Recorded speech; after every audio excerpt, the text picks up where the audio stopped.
Во над 50 населени места водата не е исправна за пиење. Народот се труе, а одговорни нема за тоталниот колапс на институциите. Вчера и официјално беше соопштено дека водата во Гостивар се уште не е за пиење. Продолжува хиперхлорирањето. Во повеќе примероци се уште се пронаоѓаат бактерии. Ова е скандалозно. Хиперхлорираната вода не е наменета за постојана употреба. Додека концентрацијата на хлор е висока, водата не сме да се користи ниту за капење. Високото ниво на хлор предизвикува иритација на кожата, очите и дишните патишта. Особено е опасно при топол туш. А што најавуваа досега? Мицкоски најави дека водата ќе биде технички исправна и врз основа на таа изјава граѓаните ја користат водата за капење. Министерот Клековски најави дека до крајот на минатата недела водата ќе биде безбедна за пиење.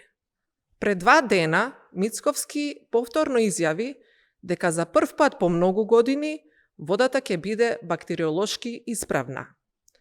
Во исто време, додека министерот најавуваше вода за пиење, Мицковски рече дека не може затоа што се појавила нова бактерија. Ова се случува кога нестручни лица даваат објаснувања. Секој ден различни упатства. Граѓаните се збунети, а последиците по здравјето можат да бидат катастрофални. Се што прават е за политички поени. Резултати нема, само медиумска пропаганда. Се уште не знаеме кој потпишал дека водата е технички исправна и безбедна за капење. Ако некој го потпишал тоа, а сега се докаже дека водата не била ни технички исправна, тој мора кривично да одговара.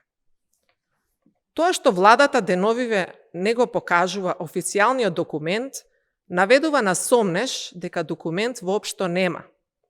Се работи по налог на Мицковски во служба на неговата кампања, а на штета на здравјето на граѓаните на Гостивар. Не можете да си играте со здравјето на граѓаните, сите ќе одговарате.